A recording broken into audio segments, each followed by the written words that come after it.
Allah itu Tuhan. Tuhan itu tidak perlu alasan untuk mengerjakan apapun juga.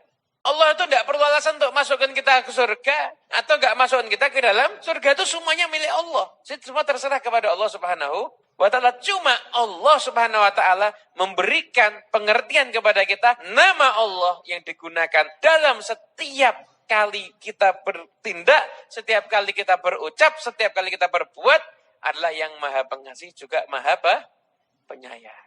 Makanya berharaplah terus dengan kasih sayangnya Allah Subhanahu wa ta'ala. Jangan sampai kita tuh ketika banyak amal kita pede doa, ketika amalnya dikit tidak pede untuk doa salah. Karena berarti kita ngandalkan amal. Amal itu syarat untuk kita menjadi hamba yang dicintai sama Allah. Tapi yang jelas kasih sayang Allah itu adalah segala-galanya. Bahkan lebih daripada amal kita semua. Ada seseorang yang sudah sangat kaya raya. Kekayaannya itu 1 juta triliun dolar. Pol ini ya. Terus kamu datang ngasih 10.000. Ngaruh apa enggak? Dia semakin kaya enggak?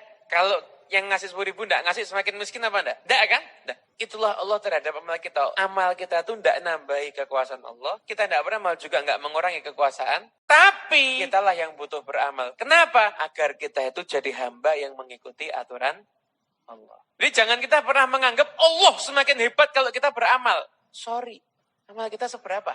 Allah nggak semakin hebat kalau kita beramal. Allah itu sudah maha hebat. Sudah paling top, goyah, puncaknya. Sudah paling puncaknya. Dia yang paling puncak Allah Subhanahu wa ta'ala itu.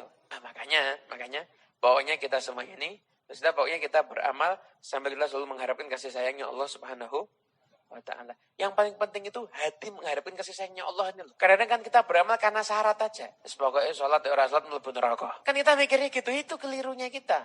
Kita ketika sholat harus mikir, ini sebab saya dapat kasih sayangnya Allah, jadi saya harus menjalankan dengan sebaik-baiknya. Ini adalah sebab saya itu dilihat, dipandang, disayang sama Allah. Ini adalah sebab saya dapat cintanya Allah, dikerjakan dengan sebaik-baiknya. Jadi motivasi amal solehnya kita itu dirubah. Jangan hanya yang penting ini kewajiban, wis tak lakoni, alhamdulillah lega. Kadang-kadang kita pergi, kita sholat awal, nanti teman kita baru sholatnya jam 11 malam. Kita bilang, lega ya, wes sholat. Nah, yang satu kok beban hidup gitu. Yang satu itu jangan dijadikan sebagai beban hidup. Sholat itu adalah sebagai sarana kita agar dekat dengan Allah Subhanahu